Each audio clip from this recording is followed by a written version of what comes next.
Om Ishvaro Gururatmeti Murtibheda Vibhagine Vyomavadvyapta Dehaya Dakshinamurtaye Namaha Ajnanatimirandasya Gnananjanashalakaya Chakshurunmilitan Yena Tasmai Shri Gurave Namaha. Om.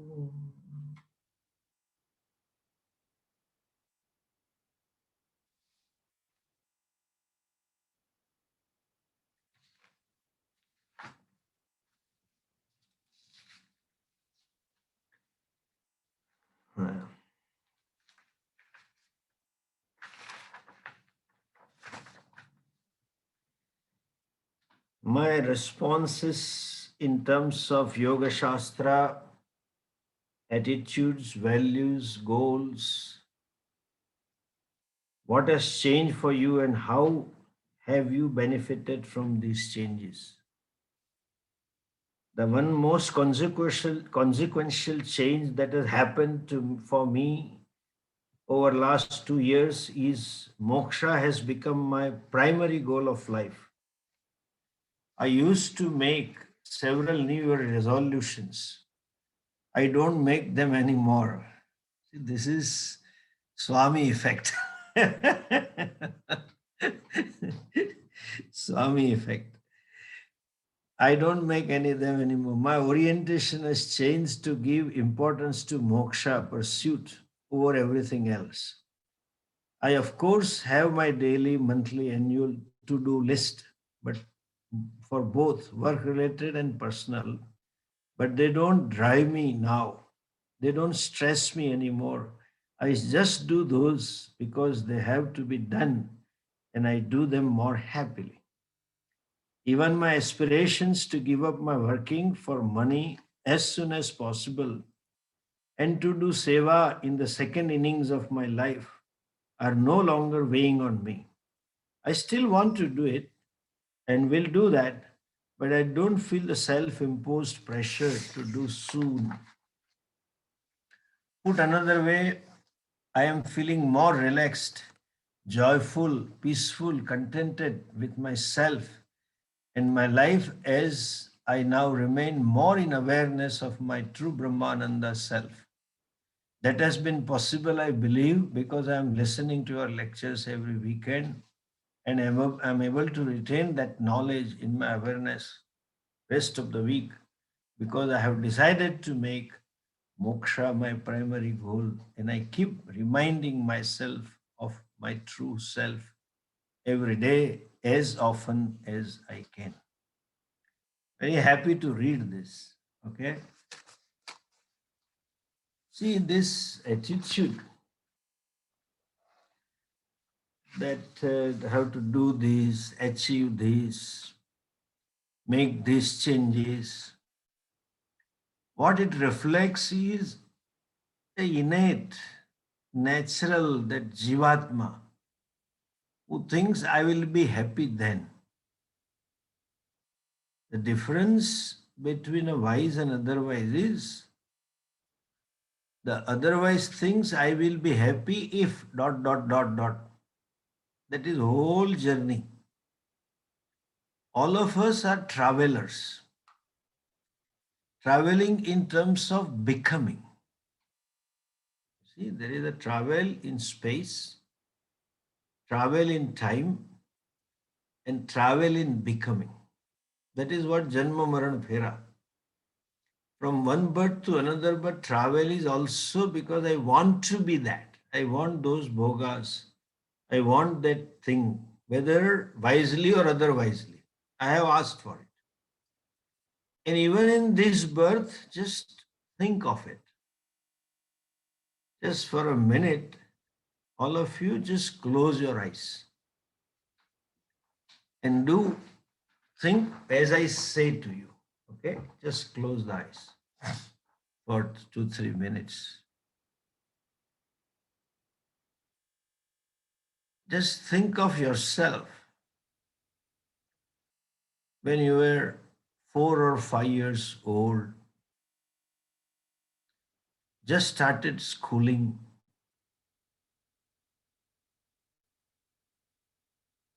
There was an of urge for freedom and becoming. Those situations, mother and father and other siblings imposing themselves on you, I just wanted to get free of it. Those punishments, reprimands from mother and father, I just wanted to get out of it. I thought I'll be happier if I become free.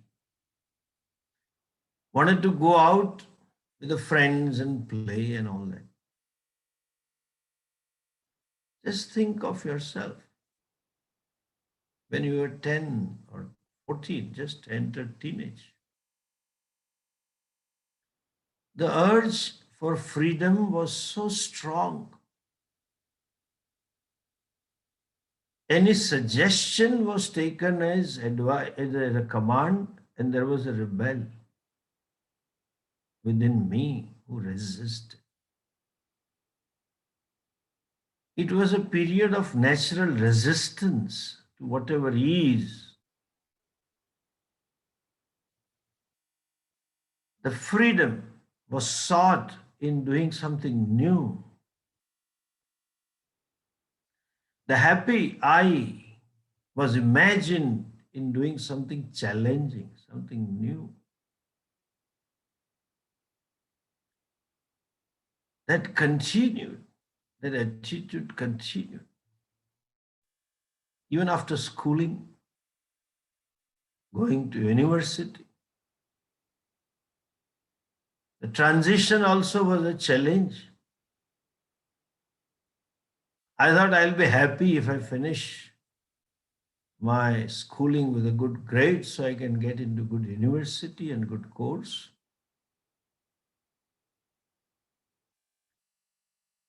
Again, the happiness while university years was thought to be, there was a goal to be happy in having good friend circles and good name and fame, and people around me should look up to me, and feeling of I am somebody, a sense of holier than thou.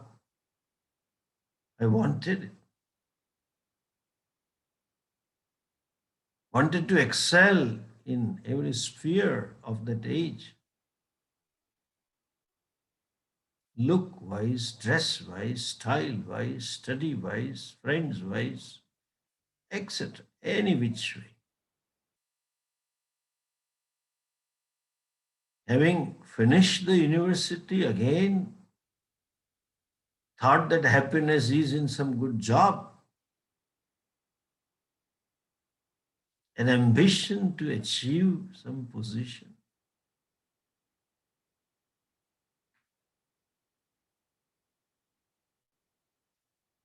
Some more money, some more luxury out of my own money, good car and dress and vacation. Wanted to get into the list of exceptional managers or CEOs. The drive for the career.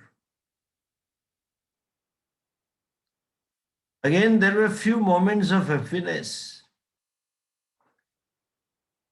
when you got into relationship with someone till you got married. After marriage, the happiness was thought in the changes that the spouse should make in his or her behavior, his or her values, attitudes, likes and dislikes.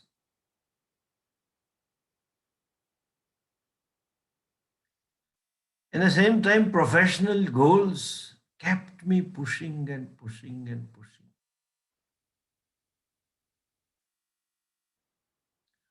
All the time, there was an urge to be free.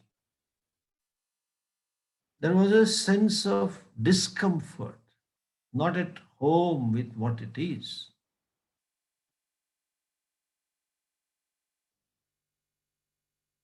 Now, if you look at those phases,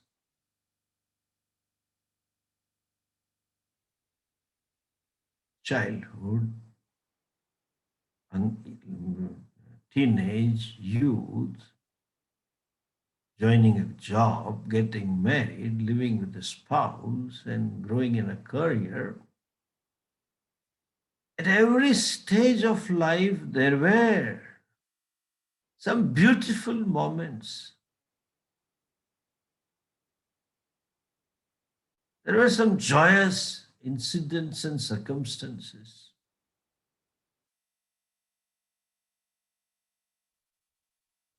There were moments when you were so relaxed. There was a period.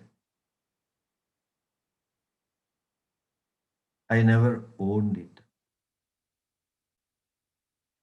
Today, if I look back and I feel I should have enjoyed those things more.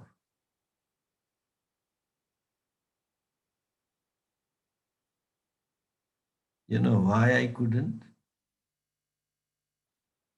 I was driven in becoming happy. I was driven in bringing about some change in myself to be happy. That urge weighed on me so much. It was such a heavy weight that I could never ever own up what I had. And that's equally true for your present also.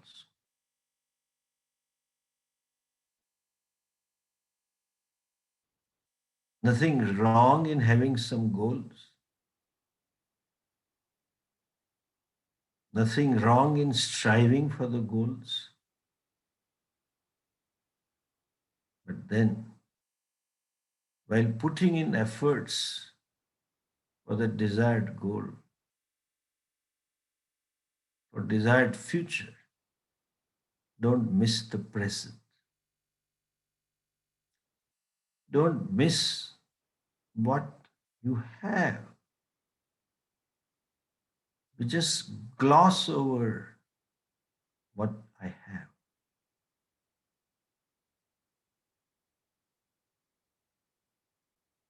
Maybe few, you can say that. There are moments to be enjoyed, to be happy, to be relaxed. But the weight of becoming doesn't let me do that. Just pause, just relax. Work for it, be focused for it, but not so focused that you miss the present. Not so committed that you lose as if what you have. Just for 2 minutes, we'll keep silent and you observe what all joys you have, what all relaxations you have, what all happiness that you are gifted with. Are you, am I owning them up? Am I becoming relaxed with them or still driven by future? Just think of it. 2, 3 minutes, we'll just keep silence.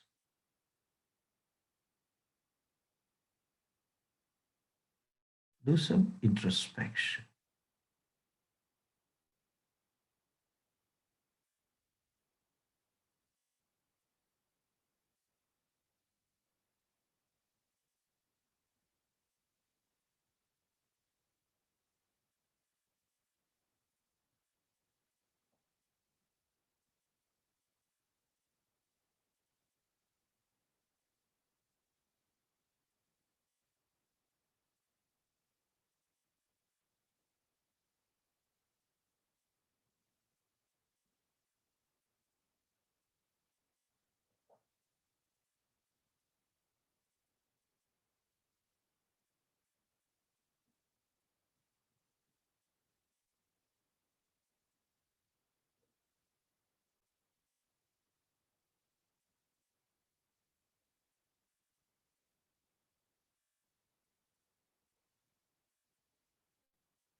When we went for the course, Swamiji used to admit young men and women who are fairly settled, successful, not out of failures. They have a good job and money. And I mean, it's not running away. He just wanted mature decision, a decision out of growth. And if you see him, we were driven by goals and achievements and targets and all that. Swamiji was just relaxed. So you think that he is living aimless life. And people tell me also nowadays, Swamiji is like that. The people around me have complaints about me. Then I discovered, more I studied and more I could see him closely. He had his own targets, but he pursued them out of happiness, not for happiness. That's the difference between samsari and wise person. And seeker in between, relatively happy. Yes, you do it. That the Sthita Prajna Purusha is happy in being, not becoming. As I said, we are so, in the name of being focused.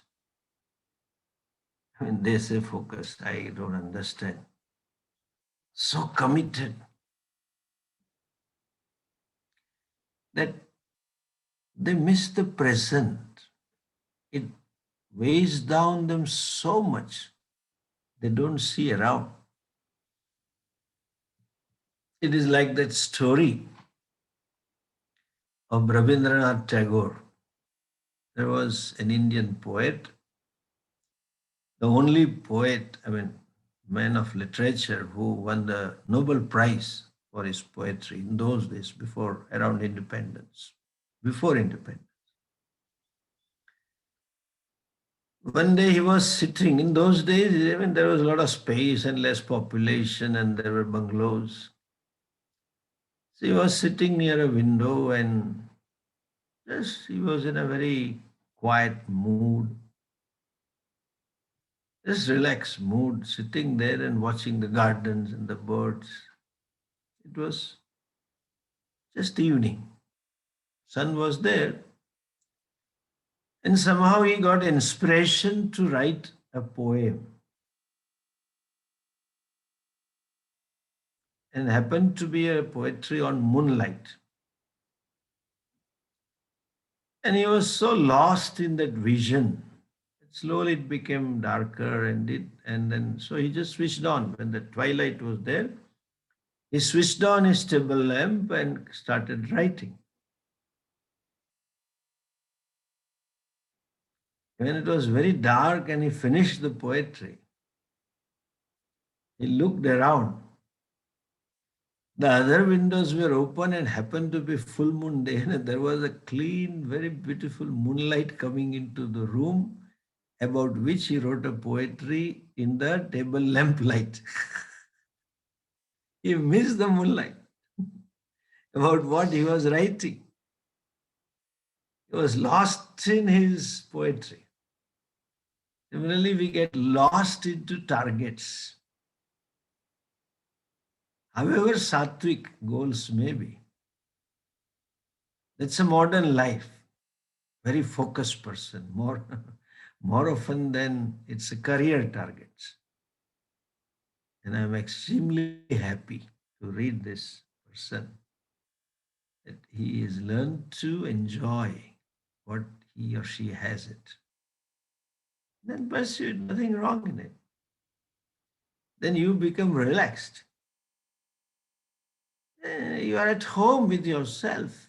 So ultimately, the vision of Vedanta, when you own it up, is you, every moment of your existence is happiness, because you are Satchit Ananda. And the difference is that every moment is happiness because I am Sachidana. In spite of limitations, there is awareness, that is Upadhi limitation, not me. It's incidental. I am Ananda and I have to deal with this, and this is how it is. Sometimes it may be too much for you. It's okay. You can't hold it also. Maybe painful. It's okay. But it said again the pain is at mind level, not me. I am Ananda, I am the witness. That's what the wise man is. And as a growing person, a seeker is that even if limitations, I own up what I have and I enjoy and live happily. That's a good thing to do. Otherwise, there is never a moment when you don't want anything. Samsari always has a goal. Always want to be something, and then I'll be happy that if everything is there, my car is old now. I am looking for a good car. That's enough. My boss doesn't give me a new. If it is a company car, doesn't give me a new car. If it's a person buying himself or herself, either of them will not agree, and there is a complaint. He doesn't agree. He doesn't buy a new car. He uses old car. He thinks what's wrong in it. Small things. We impute our happiness on those petty things. Small things, we sometimes blow them, you know, we give them a strength. That is a slavery. That's what they say, like this worm for silken worm. It ties down itself. You give importance to the world and then make yourself happy. And make yourself unhappy because of that projection. It's good. That's good that you want to retire and fine. But until you retire, enjoy. That's good you are enjoying.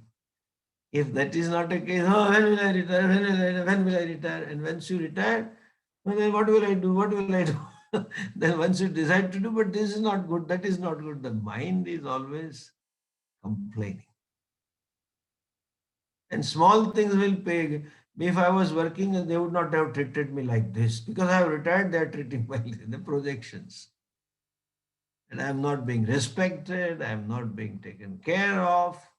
That's a baby child within wanting attention and wanting care and etc. Something will be there. So that's good that you are enjoying your moment, you are no more stressed. That means you are learning to pursue the goal happily.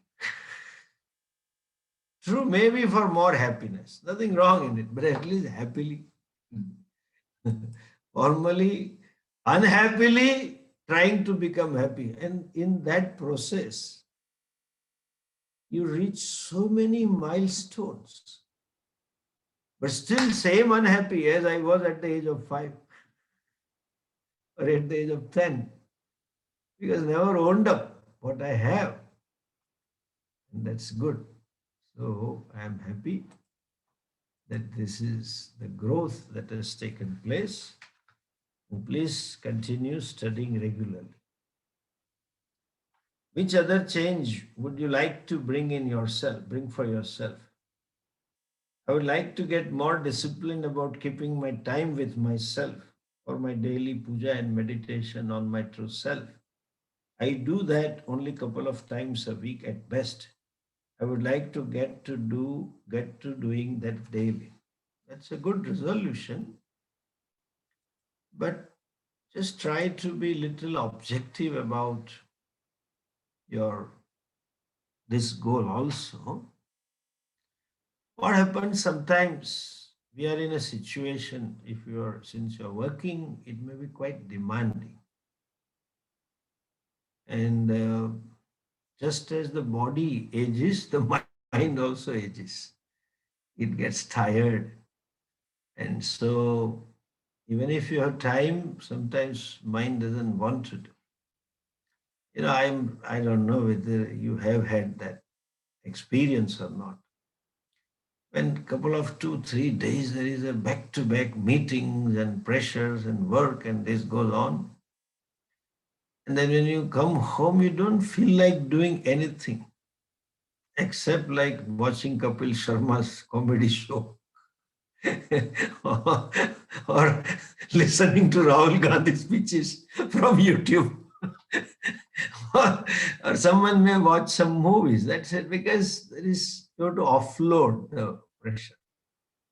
It was there. So try if you can discipline, otherwise accept the certain limitations.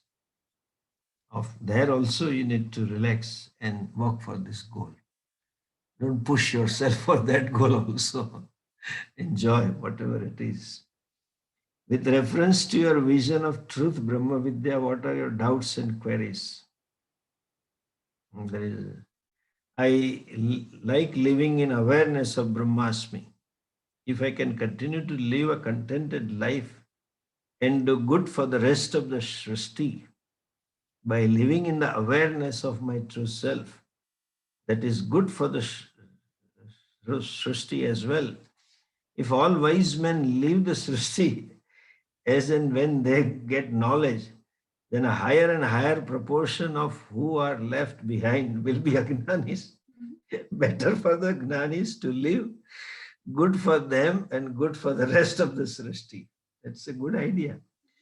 I think we should work for this amendment in the constitution. Bhagavan should be told. Why does moksha have to be liberation from the cycle of life and death?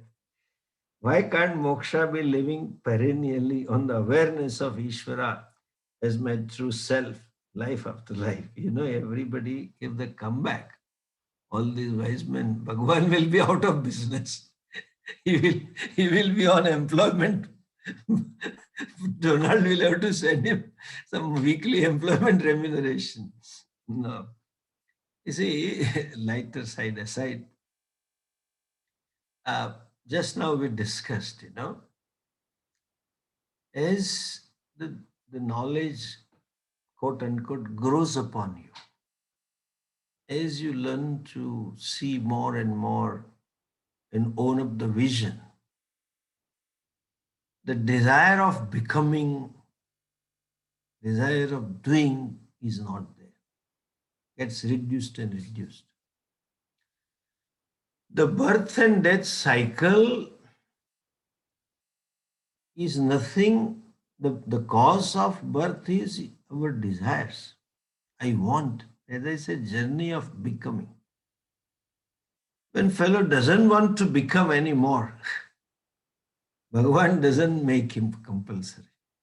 There is a Vakya in Gita, Yatha mam prapadyante tam stathaiva bhajamya. Whatever you want, I give. So there is no birth. And technically, the root cause of birth is ignorance. When the ignorance is destroyed, it goes for good. There is no ahankara wanting to be born, and ahankara, the jiva, who has to take birth. Coming back to this, it's a valid concern that more and more agnanis are left behind. The agnanis are infinite. Jivas are infinite. Though they say there are about 8.3 or 5 billion people on the earth. But the jivas are infinite. You start from mosquitoes and flies and crows and sparrows and lions and serpents and trees and endless. I saw crow on the Alps on Switzerland also. I was so wonderstruck. How come the crow is there in the snow, there on the top? Then I realized the Gujjus coming over there, Indians coming over there with all nastas, and they throw there on the ice. So they are the scavengers to keep the Switzerland clean.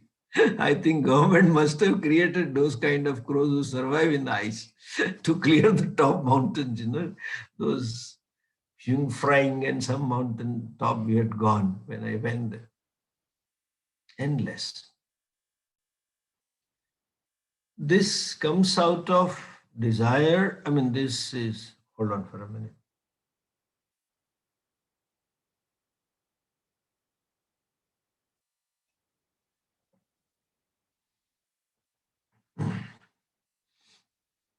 This, when you discover this knowledge,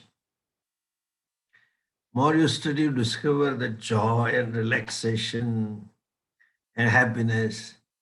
Then I look back and think, yeah, I was suffering just because of for a want of this knowledge. And you see your dear near one friends and everybody suffering because of this. Therefore, you feel like sharing those with those people. But then, as I said, ignorance being the root cause, and that ignorance doesn't have any gone is gone for good. It doesn't have a beginning, it is beginningless, but it has end, and when its end is never comes back. And knowledge has no end. Once it begins, it is there for good. So no question of getting a rebirth. But as long as I am here, I live in this Srishti happily and spread the happiness. That is what our Rishi Runam is.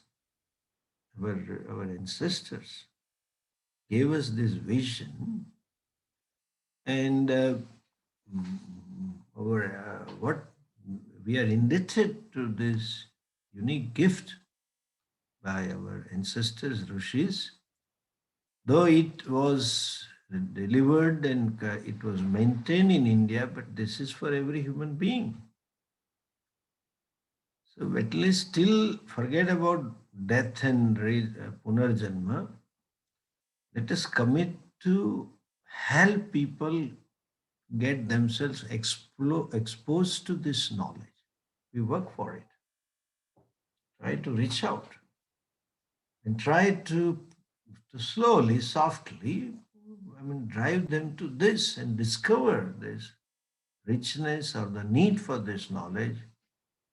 Even that would help the Srishti to be better than what it is. And, we always felt one of the factors to be happy of in becoming happy was certain objects I was not having. No? I was unhappy for have-nots. If you think of your childhood and think where you are today in US, it's in heaven. Technology has brought heaven in our life. Just because of wrong values, wrong attitudes, wrong priorities, wrong goals, people are unhappy. Humanity needs this Yoga Shastra at least very badly today. I don't want to, I don't like to do that also, but sometimes I feel like sharing what I feel sometimes. That all of you should try at least that I bring in 2 or 3 persons to the class. What I benefited, I'm not talking as a missionary and from the organizational point of view. Let them get exposed to the, and the most unfortunate thing, adding to the whole thing is, this very few turn to spirituality and they get stuck up with the wrong person. And they get into yoga and meditation and thoughtlessness and some bhajan kirtan and some katha India and all that kind of thing. We are gifted to have very traditional, the tradition with us. Just punya. That Swamiji got it. And his guru got it. Just punyam. And I got it. Just punyam. If at all, if you want to make a New Year resolve, please make a resolve at least every year. There are 12 months. Not 12, but 3%. Every quarter, companies have quarterly targets. every quarter, 1%. I'll just help him to expose to the knowledge. It's a very sophisticated process because it should not look like there are pushing and then trying to be a missionary to bring him. But do that. That would be great seva to humanity. It's a good resolve to New Year that I work for others also. And that is the using resources of wisdom, not money and not power and all that. Use your resources, your learning to help them. And then when it gives so much of fulfillment. Dean was very dynamically working in Nipa sometime when I come there to bring them to class and study. And when they say she would go out of way to feed them also. In America, to feed people is very difficult. And dishes and all that, just so that they may attend. You see, I would tell her, don't invite them for lunch or dinner. It's okay, they come for the class. She would say, no, Swamiji, they're attending. Let them be comfortable. So, and when after that, when they say something, the benefits that they get in the camp when the Dean used to bring people, you feel content. That's the right seva. And they meet me, some of them still continue, and some of them meet me after 1 or 2 years. They feel that yes, we should study, and I'm sorry I cannot come. That means you are helping them. So if you can, think of this resolution. At least 3 or 4 persons every year, I help them. I am not insisting that they should attend my class. Don't take me otherwise. But I happen to be a traditional teacher is a fact of life. And I can teach well. That is also a fact. But if you feel some other person, fine, let them go to traditional teaching. Let them be exposed to Shastras, Moolam. At least that we can work upon. There is one more person. Pranam Swamiji. Attitudes, values, goals. Viveka. Clarity in my life and pursuits is my goal, and checking my own raga dveshas regularly. My ongoing study / meditation puja helps me to remain focused. Shravanam Mananam of your teaching and also Puja Swamiji's meditations grounds me well.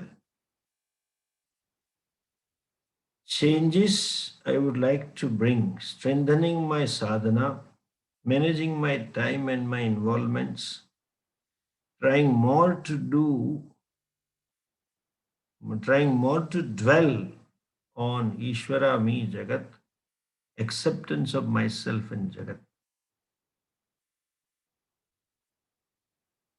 It's a good habit, very good habit that you check on your own raga dveshas regularly. And you're doing study, meditation, and puja regularly. That's a very good habit. But just a note of caution, when you check on raga dveshas, don't be judgmental. That this, I have this raga, I have this dvesha, and later on I am no good or bad or whatever. So that is also in order. Ishvara Srishti. And ragadvesha, when you notice, you don't see them, you see the reaction caused by them. And the reaction or ragadvesha implies non-acceptance of the fact. Somebody's behavior, somebody's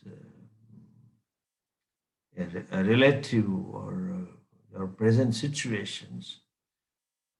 So then to neutralize them is checking on raga dvesha means telling yourself or learning to live in the awareness of Ishvara. This is also a grace. Maybe genuine raga dvesha, it may be dharmic raga dvesha, but that's also Ishvara order. So trying to see Ishvara when there is a reaction or when there is a non-acceptance, when there is subjectivity. Ragadvesha primarily means subjectivity. Then trying to see Ishvara, that would help you to check your ragadveshas. And meditation you are doing regularly, I'm very happy about it. They are really good because when you are studying regularly and then do meditation, it becomes nididhyasana. And it gives what you studied gets firmer and firmer when you do meditations in the morning or whatever time. About sadhanas and strengthening and managing my time and all that, that I am not sure about yourself, but at least quite a few. And to begin with myself, I noticed once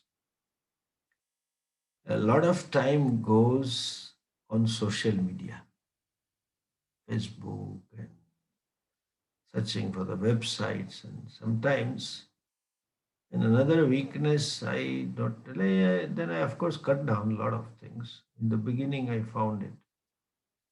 Phone calls, very long conversations. Sometimes you decide and you like and talk with a person, nothing wrong in it. There can be 2 or 3 persons in the life where you would like to chat. Fine, that's usual and should be there. Nothing wrong in it. But anybody and everybody, we have a habit of prolonging the conversation, discussing the things which are not relevant. It is like that lady who always, whenever there was a phone call, minimum 45 minutes to 1 hour, she would talk with her friends, these kitty party friends and all that. So one day, husband was in the bedroom, and then the phone was her phone mobile was in the drawing room. It rang, and she went out, and within 10 minutes she came back. When she came back, the husband asked her, "What a surprise! Today you finished. Usually your phones last for 1 hour, 45 minutes, and you are done with it in just 10 minutes." She says it was a wrong number. Wrong number also, she took 10 minutes. Imagine how much she must have been talking to the people, other friends. So I think that time management in that area may help you to strengthen my sai or sadhanas. Connects to strengthen and accepting my query questions. Connects to journey of Viveka, strengthening, understanding, accepting my own limitations and flaws with reference to high expectations from people around. Pain, hurt, agonies is temporary, so is life. Relieving oneself from pleasing people who matter. Question mark. Sometimes we get hurt because we are very sensitive. Someone says something and we get hurt.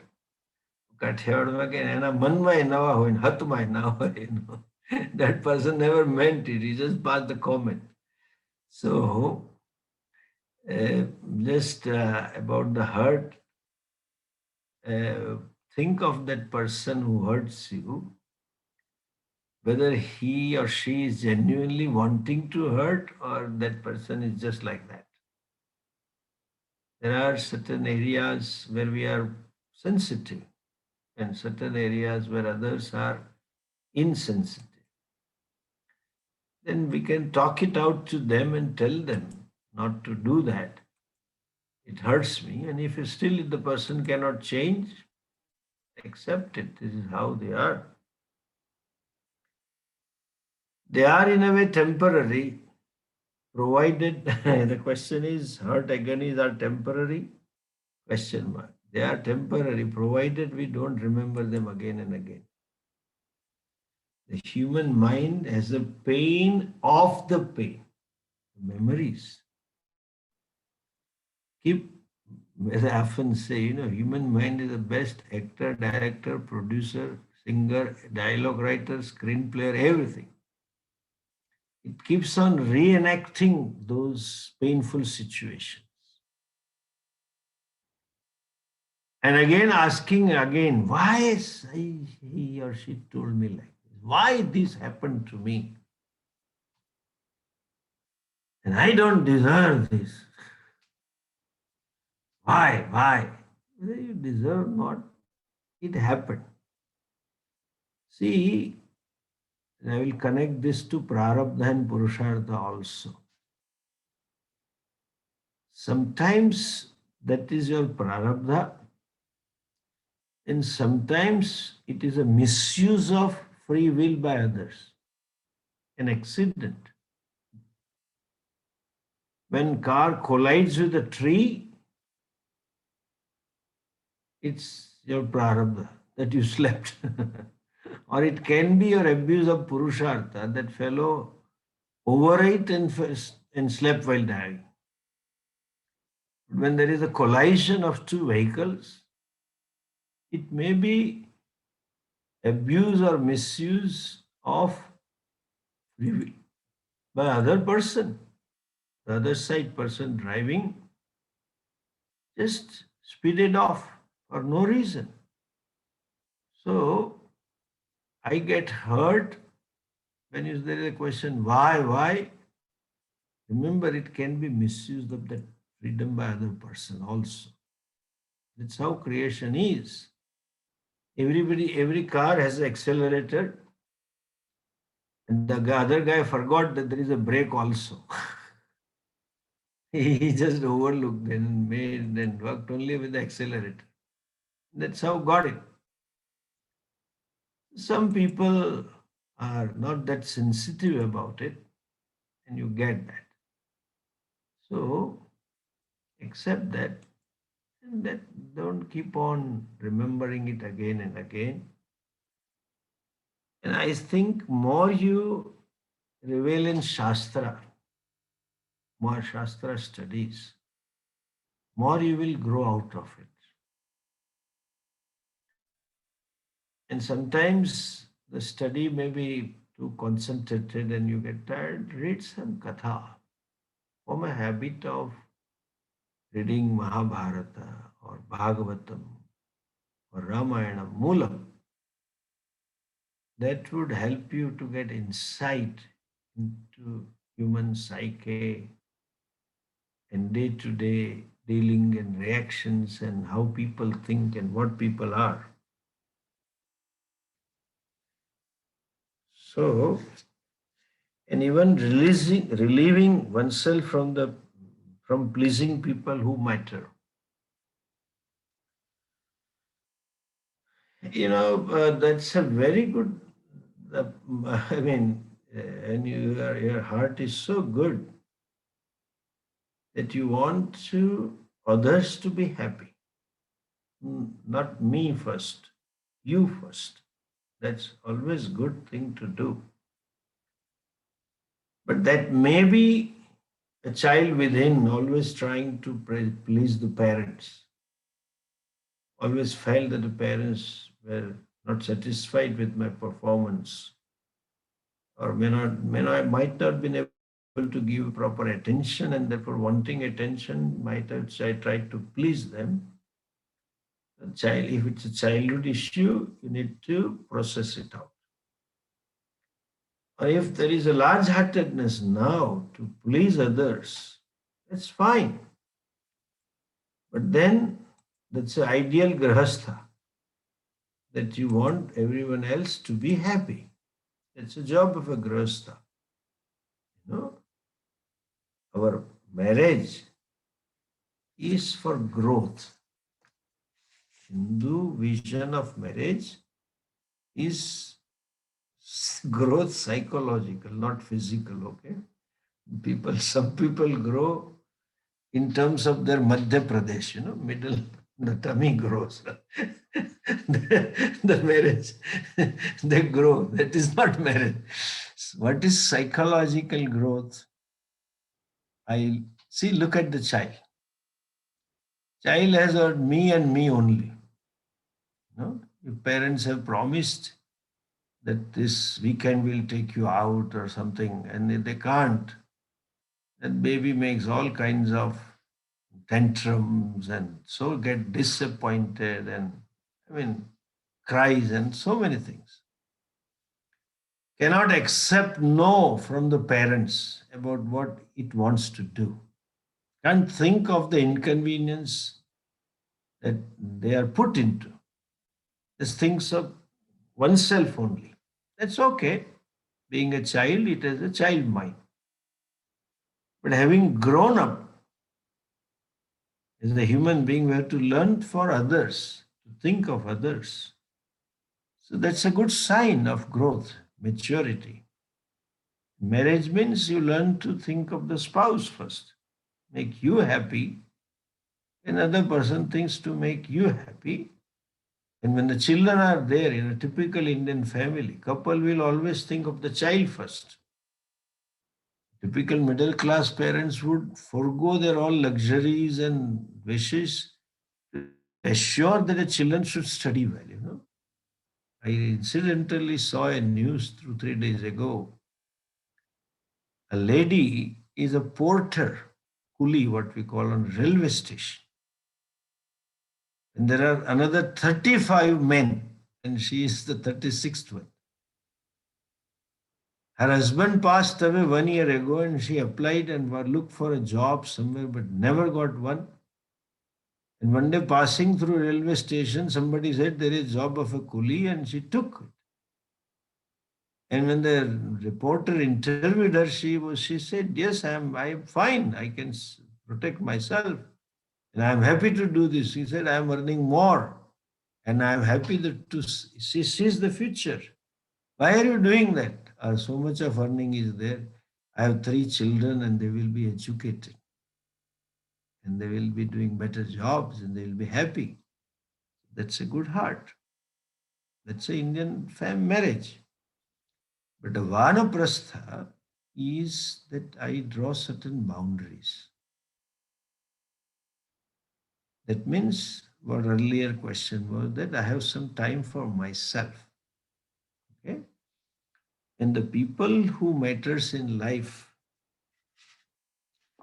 sometimes they may not have that much sensitivity which you have. And you would never achieve that because there is some different software there and you have a different software. So it's okay. At least you should ask your conscience, did I do all the best that I should be doing for making him or her happy? If the answer is yes, then fine. The other person has a different software, may not have that sensitivity to feel happy because of this, what you do.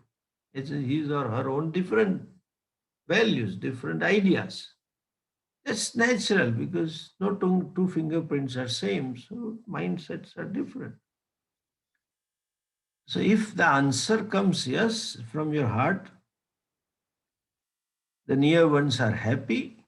If they are, I have done the best to make them happy, fine.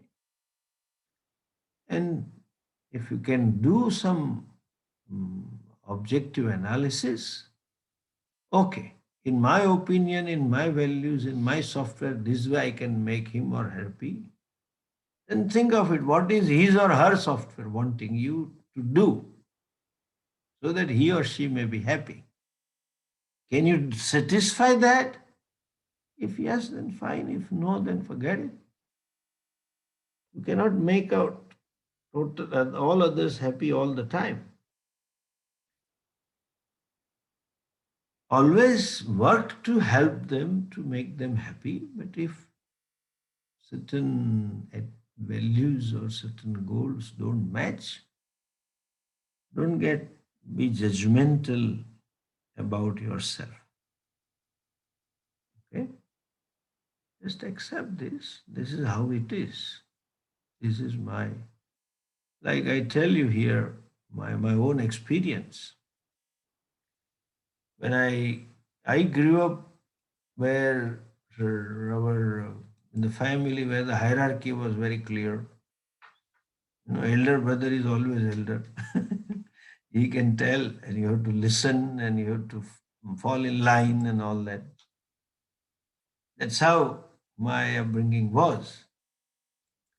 So they never told like American, can you please, do that? That's what we were commanded by them. And there was nothing wrong. There was a programming, my programming that he has a right to tell me and I have to do this. But sometimes they shouted at me also. So in the beginning, couple of times I told certain things sternly to Nita Ben, where she cried. I felt chori par sira chori. You make mistakes, and on the top of it, you make me guilty, make me feel guilty emotionally. What is it? Then I realized in her upbringing, nobody has told her anything. That's how her upbringing was. And I felt, what's wrong in it if someone says to me, elders will say, and I have to listen. And, elders or younger, nobody tells anything to anyone. That was her family upbringing. So you cannot please her. And she can never please me because I cannot correct her. I cannot tell her, don't do that and do this. Much less she can correct me or anyway. So you have to accept that. That's how it is. Some people have different values and very strong ideas. Even now, she cannot take some comments. Even if you tell her 4 or 5 times and she makes same mistakes, and then if you look sternly, I can realize now the sprout is there of the tears. So I withdraw, I call back myself. And we'll see something more next time. Okay. We'll continue with question answers for next week. Also, there are 2, 3 more. Om Purnamadah Purnamidam Purnat Purnamudachyate Purnasya Purnamadhaya Purnamevavashishyate Om Shanti Shanti Shanti Hari Om Shri Gurubhyo Namaha Hari Om.